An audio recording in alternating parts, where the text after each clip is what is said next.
Okay, so recently I've been getting a lot of requests about different types of queries. Some are specifically asking how to run a certain type of query.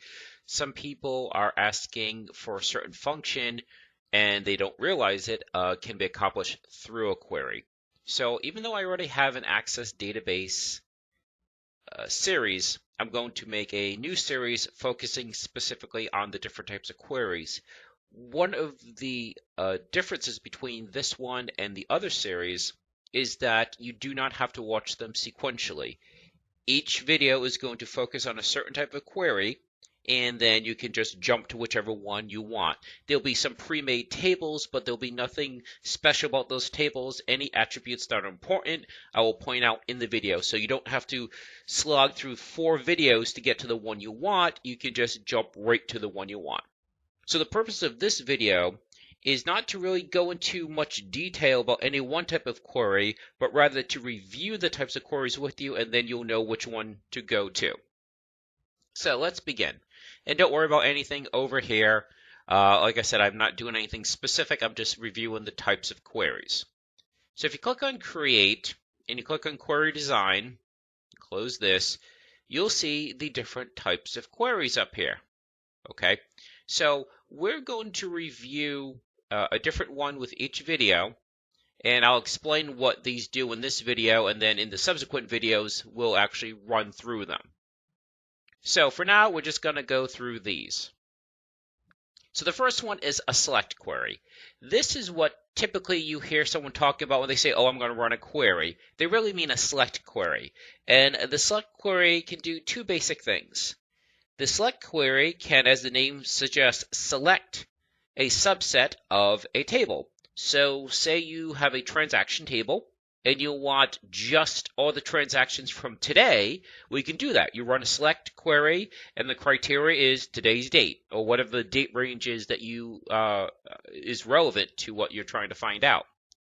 So you're not changing any data, you're just saying, hey, I want to look at that data.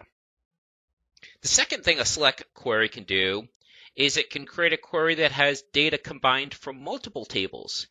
So say you have a table that has an employee name and employee social security number, and you have a separate table that has employee name and employee phone number. For whatever reason, they're in 2 separate tables. Well, you can run a query that your result would combine name, social security number, and phone number. I believe those are the 3 fields I just said. I was just going to say them off the cuff.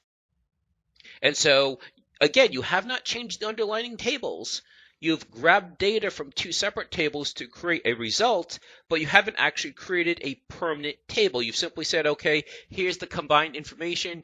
You said to select these rows where this matches, and here's your result. So that's still a select query because you have not modified any data, but that gets us into our second type of query. So say you've run your select query, you've combined this information from these different sources, and you say, you know something, I want a table that has this all together. Why have 2 or 3 or 4 tables? I want to have one single table. Well, that's where this comes in, make table. Make table does just as it suggests, and that is when you run the query, a table will be created. Now, I already gave you an example. You've run a query that looks at information across tables, and now you want to combine that into one table. You could do that. But you could do other things too with make table. Say you want to create a backup. Well, maybe you're creating a backup, and that query is dropped into a table. So you run a query that grabs all your data from a certain table, and it makes a backup table. So that's another reason why you could do it. Why you would run a make table. So make table does just that. It creates a table when you run your query. Append. It's important to differentiate append from update. What append does is say you have 2 tables and they have similar information. Say they're client tables, but whereas the example that I gave was split data across 2 tables, but of different types. So you have, say, well, actually not client information. I believe I said employee earlier. So you've got employee name, employee phone number, separate one employee name, and employee social security number, and you want to combine them. Well, you're not adding new rows, you're adding new columns.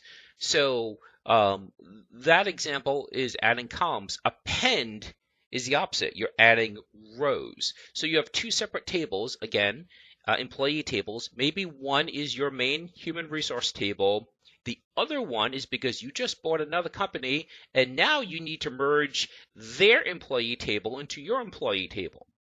So how that would look is, say you have 100 employees in your table. You bought a company that has 20 employees.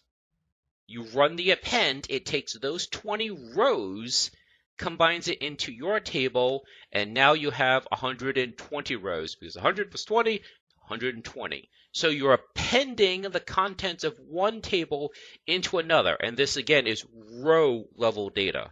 So whereas the example I mentioned before was column level data, you're combining employee name, phone number, and social security number. And this one, you're not modifying the columns, you're adding additional rows.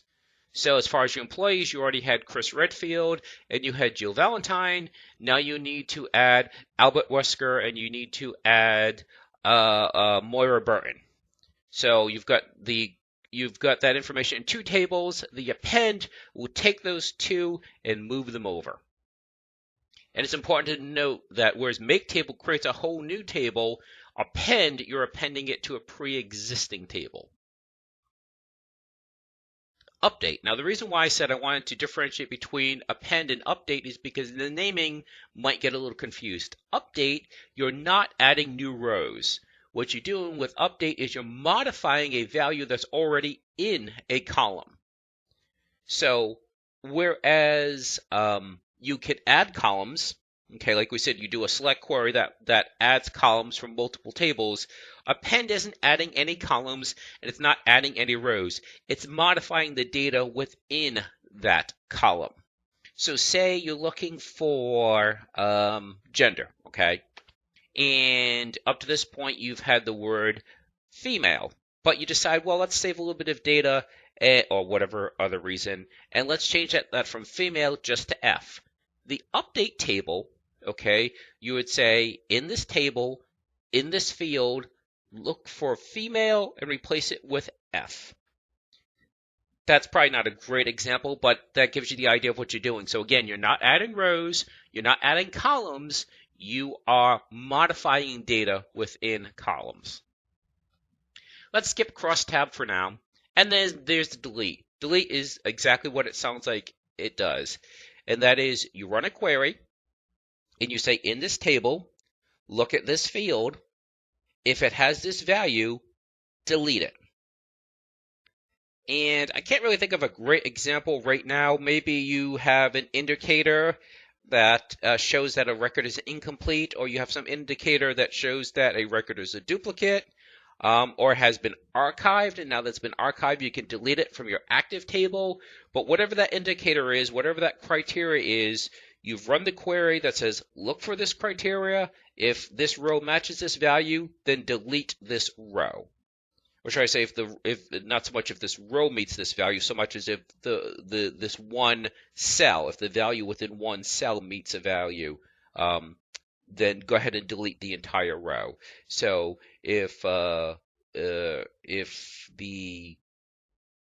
say you're no longer doing business in Rhode Island, so if the state field is RI, then go ahead and delete those rows because all those accounts have been canceled and you've archived all those accounts. Again, not a great example, but trying to show you the difference between those. So delete is deleting rows. Update is updating values within columns or rows for that matter. You're updating cells, generally speaking. Append is adding rows. Make table is creating an entire new table of rows and columns. So it's important to keep the differences between them separate. And like I said, I'm going to now add a video for each and every one of those.